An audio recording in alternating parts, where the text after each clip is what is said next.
Berjumpa kembali dengan saya Sam, teolog Protestan Karismatik di BFM Channel ini. Kiranya kasih karunia dan damai sejahtera dari Allah Bapa dan Tuhan kita Yesus Kristus dan perusahaan Roh Kudus menyertai kita sekalian. Pada kesempatan ini saya ingin share kembali sesi ketiga teologi sistematik ringkas dengan tema kesulitan, misteri, dan paradoksi. Jadi kita akan membicarakan tema hari ini teologi sistematik ringkas sesi yang ketiga, bicara tentang kesulitan, misteri, dan paradoksi. Allah memberikan Alkitab kepada manusia dalam budaya dan bahasa sehari-hari agar pesannya sampai dan dipahami dengan tepat oleh manusia. Artinya Alkitab diberikan tidak dibatasi hanya pada kalangan pendeta, cendekiawan, dan pemimpin gereja atau satu kelompok elit lainnya.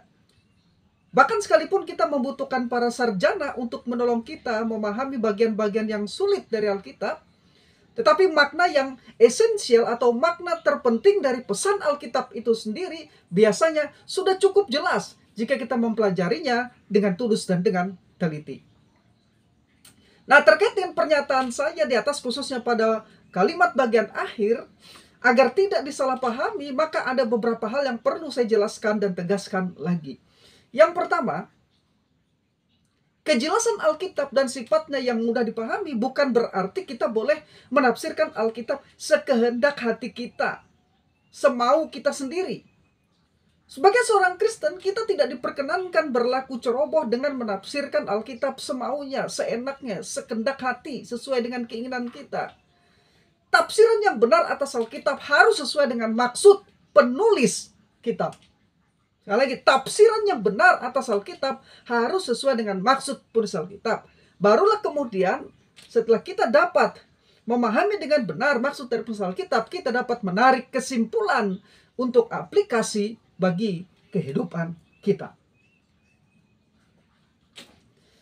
Yang kedua, keterbatasan kita memahami segala sesuatu di dalam Alkitab atau bahkan di dalam alam semesta yang begitu luas ini tidak berarti bahwa Allah sumber dari keduanya. Allah pencipta kebingungan dan kekacauan. Bukan begitu. Fakta bahwa pengertian Allah yang tidak terbatas dan melampaui pikiran dan logika kita tidak berarti Allah itu irasional atau tidak masuk akal. Allah adalah sumber dari segala kerasionalan. Namun, karena Dia tidak terbatas, maka kita sebagai makhluk ciptaan yang terbatas memiliki keterbatasan untuk memahami segalanya tentang Allah. Tidak ada seorang pun dari manusia, sehebat apapun, setinggi apapun IQ-nya, yang memiliki pengetahuan segalanya tentang Allah. Allah melampaui rasionalitas kita. Banyak hal mengenai Allah itu bersifat suprarasional atau melampaui akal pikiran kita. Tetapi bukan irasional atau tidak masuk akal. Namun sekali lagi, keterbatasan pikiran kita, keterbatasan pikiran saya, keterbatasan pikiran Anda, ya, tentang Allah, ya, karena Dia tidak terbatas dan tidak dapat dibungkus segalanya tentang Dia oleh pikiran kita, ya, maka hendaklah itu tidak menghalangi kita untuk mengenal Allah melalui Alkitab, pembacaan Alkitab, dengan menggunakan akal budi kita yang telah dibaharui dan diterangi oleh Roh Kudus. Yang ketiga, fakta bahwa Alkitab mencakup hal-hal yang melampaui pengertian kita, pengertian manusia, itu tidak membuat Alkitab tidak dapat dimengerti ataupun saling kontradiktif atau bertentangan satu sama lain. Sebagaimana telah dituduhkan oleh para kritikus dan polemikus. Nah, dengan penerangan dan bimbingan Roh Kudus dan kerendahan hati kita untuk belajar dari orang-orang yang dipakai Tuhan dalam menjelaskan Alkitab, kita dimampukan untuk memahami Alkitab dan pada akhirnya menerapkan pesannya, aplikasi dari pemahaman kita tersebut bagi kita. Iman Kristen membutuhkan pemahaman dan pengertian atas kitab suci dengan benar. Memang harus diakui ada bagian-bagian yang sulit, misteri, dan paradoksi. Ada bagian-bagian yang sulit, misteri, dan paradoksi di dalam Alkitab. Tetapi itu bukan kontradiksi atau bukan kesalahan. Misteri adalah hal-hal yang belum ditemukan jawabannya, tetapi suatu saat di masa yang akan datang akan disingkapkan dan ditemukan jawabannya. Paradoksi adalah sesuatu yang sepertinya bertentangan, tetapi sebenarnya tidak bila diteliti dan dicermati. Kontradiksi adalah sesuatu yang bertentangan dan melanggar hukum logika. Sementara misteri dan paradoksi dapat dijelaskan. Maka sedangkan sebuah kontradiksi tidak dapat dijelaskan. Misteri dan paradoksi dapat dijelaskan, tapi sebuah kontradiksi tidak dapat dijelaskan. Alkitab tidak kontradiksi, tetapi memang mengandung misteri di beberapa bagian dan paradoks di bagian tertentu lainnya. Yang keempat, kekristenan Injili dan konservatif mengakui ineransi dan infalibilitas Alkitab pada naskah autograf atau naskah aslinya. Apa itu ineransi dan apa itu infalibilitas?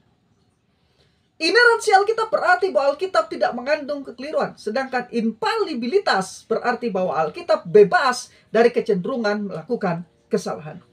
Karena Alkitab diilhamkan Allah, maka Alkitab tidak dapat salah atau tidak memiliki kekeliruan. Alkitab apabila dipelajari dan ditafsirkan dengan benar akan ternyata sepenuhnya benar, baik dari aspek doktrinal, historikal, saintifik seperti geografi, geologi, arkeologi, filologi, dan pengetahuan lainnya. Dengan demikian Alkitab itu memiliki kredibilitas yang artinya dapat dipercaya. Itu. Terkait dengan itu, berikut ini, terkait dengan penjelasan-penjelasan saya di atas, berikut ini saya memberikan 2 contoh kesulitan dalam Alkitab. Kesulitan di dalam Alkitab atau paradoksal di dalam Alkitab. 1 contoh dari Perjanjian Lama dan 1 lagi dari Perjanjian Baru. Dan saya akan menunjukkan bahwa apa yang dianggap oleh para kritikus dan polemikus sebagai kesalahan dan kontradiksi Alkitab sebenarnya hanyalah kesulitan dan paradoksal. Contoh pertama yaitu masalah terkait pertanyaan siapakah istri Kain jika tidak ada manusia lain yang diciptakan selain Adam dan Hawa. Di dalam Kejadian 4 ayat 17 dikatakan Kain bersetubuh dengan istrinya dan mengandunglah perempuan itu lalu melahirkan Henok. Kemudian Kain mendirikan suatu kota dan dinamai kota itu Henok menurut nama anaknya. Nah, di sini di ayat bacaan kita barusan tadi atau di bagian lainnya Alkitab tidak secara khusus mengatakan atau menjelaskan siapa istri Kain. Karena itu satu-satunya kemungkinan istri Kain adalah saudara sendiri atau keponakan perempuannya. Bagaimana kita bisa mengerti dan memahami demikian? Nah, Alkitab tidak mengatakan berapa umur Kain saat ia membunuh Habel. Kejadian pasal 4 ayat yang ke-8. 2 hal yang pasti. 1, Kain dan Habel sudah dewasa saat peristiwa Kain membunuh Habel itu. Karena itulah mereka bekerja. Kain sebagai petani dan Habel sebagai penggembala kambing domba dalam Kejadian 4 ayat 2. Dan yang kedua, Adam dan Hawa pasti punya anak-anak lain selain Kain dan Habel. Dan jelas sekali mereka punya lebih banyak lagi anak di kemudian hari sebagaimana disebut dalam Kejadian 5 ayat 3 sampai ayat yang ke-5. Dikatakan demikian, setelah Adam hidup 130 tahun, ia memperanakan seorang laki-laki menurut rupa dan gambarnya, lalu memberi nama Set kepadanya. Umur Adam setelah memperanakan Set 800 tahun, dan ia memperanakan anak-anak lelaki dan perempuan. Jadi Adam mencapai umur 930 tahun, lalu ia mati. Nah, fakta bahwa Kain ketakutan setelah dia membunuh Habel, Kejadian 4:14, mengindikasikan bahwa mungkin sekali pada waktu itu ada banyak anak dan mungkin cucu dan cicit dari Adam dan Hawa. Nah, istri Kain, Kejadian 4 ayat 17, sangat mungkin adalah anak atau cucu dari Adam dan Hawa. Karena Adam dan Hawa adalah manusia pertama dan satu-satunya, maka anak-anak mereka tidak punya pilihan selain saling menikahi. Allah tidak melarang pernikahan antar anggota keluarga sampai ketika sudah cukup banyak manusia sehingga pernikahan antar anggota keluarga atau incest tidak diperlukan lagi.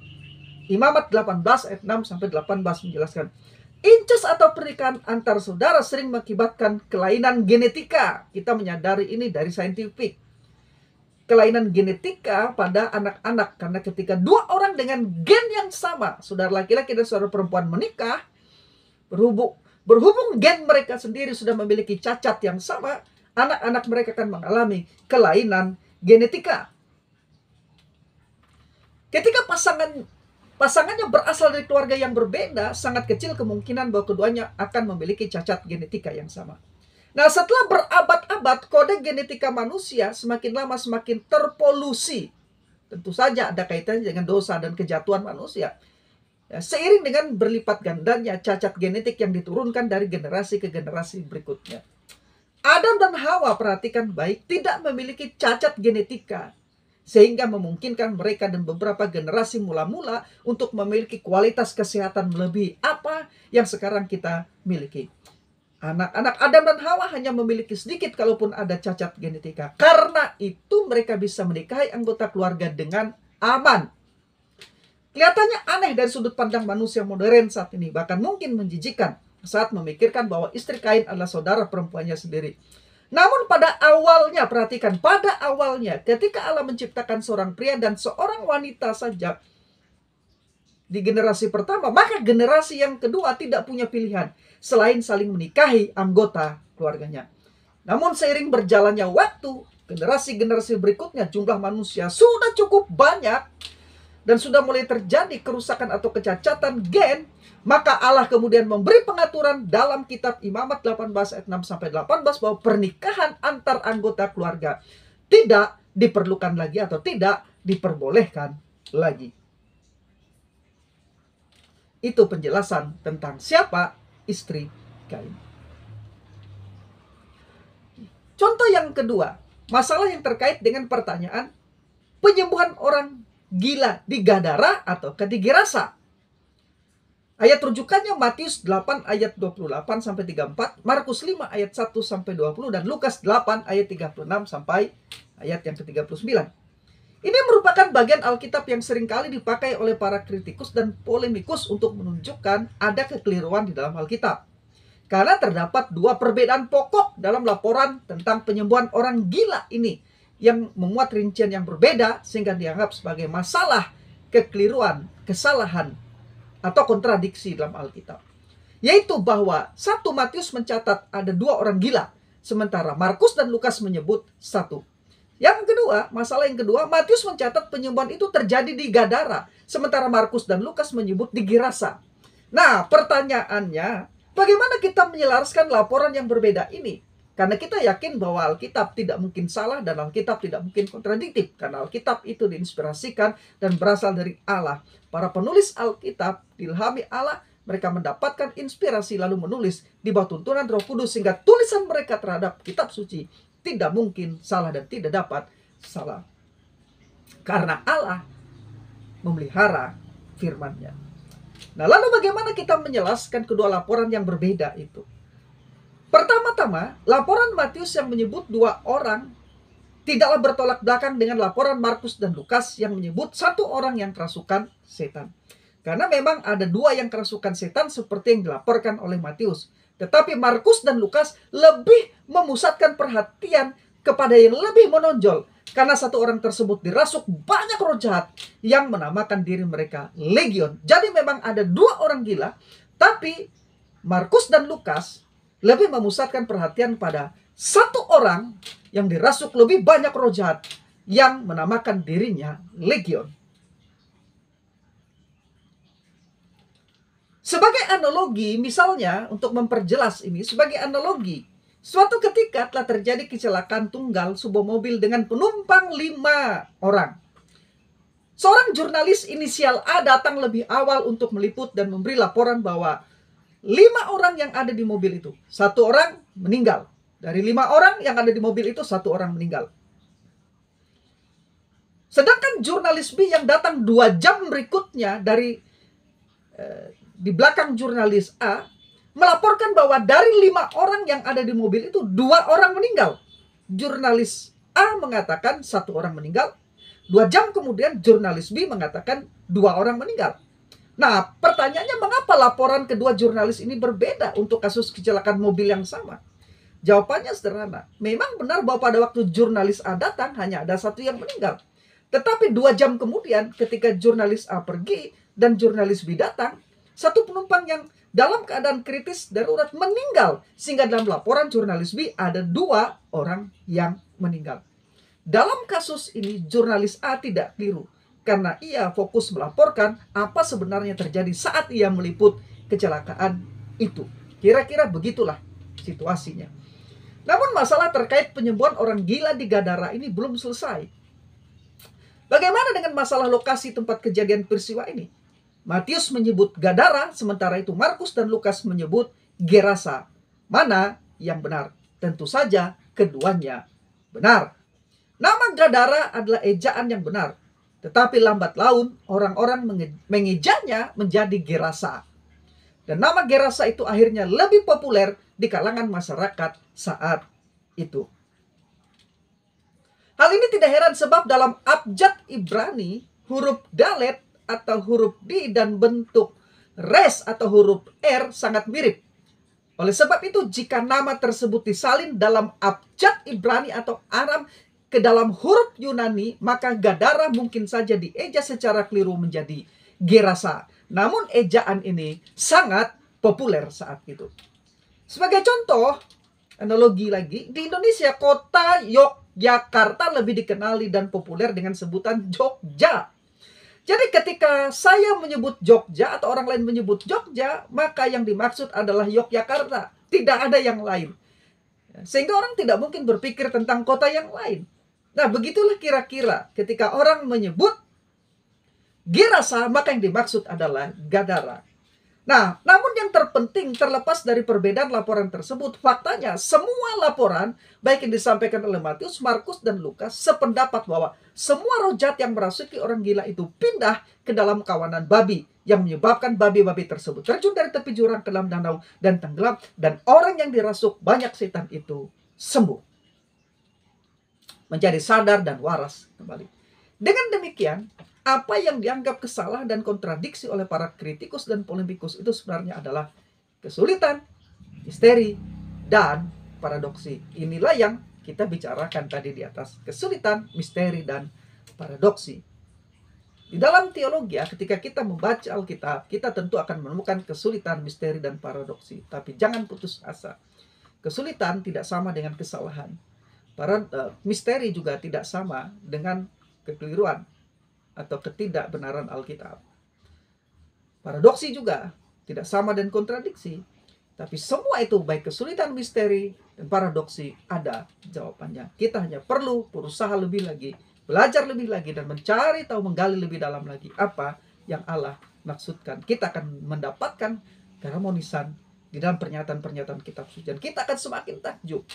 40 orang penulis Alkitab yang berbeda, kira-kira 40 lebih yang menuliskan Alkitab pada zaman era yang berbeda, ya, dapat membuat Alkitab yang kita miliki sebagai satu kesatuan yang unik, tanpa kontradiksi, tidak bertentangan, tapi harmonis satu dengan yang lainnya. Kontradiksi tidak dapat dijelaskan, melanggar hukum logika, dan kontradiksi tidak ada di dalam bagian-bagian Alkitab.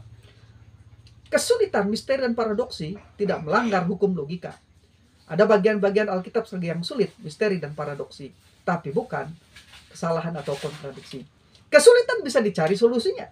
Misteri adalah hal yang belum ditemukan jawabannya hari ini. Tetapi suatu saat pada masa yang akan datang, di depan kita akan disingkapkan dan ditemukan jawabannya. Hanya kita belum menemukan, mungkin kita belum menemukan saat ini.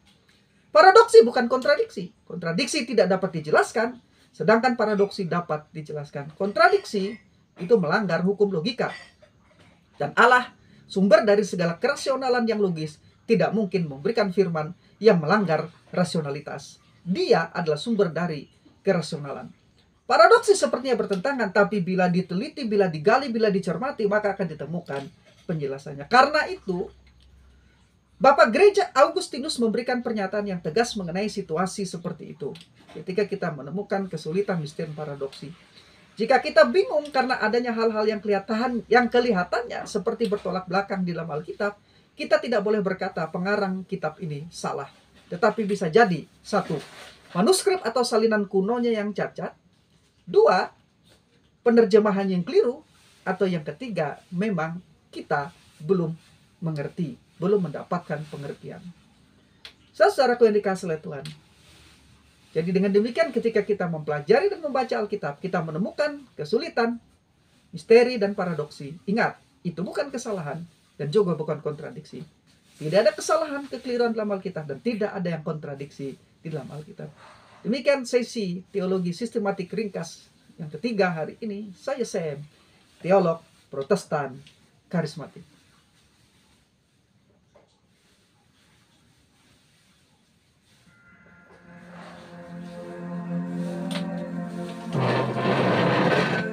Name above all names, King of kings and Lord of lords.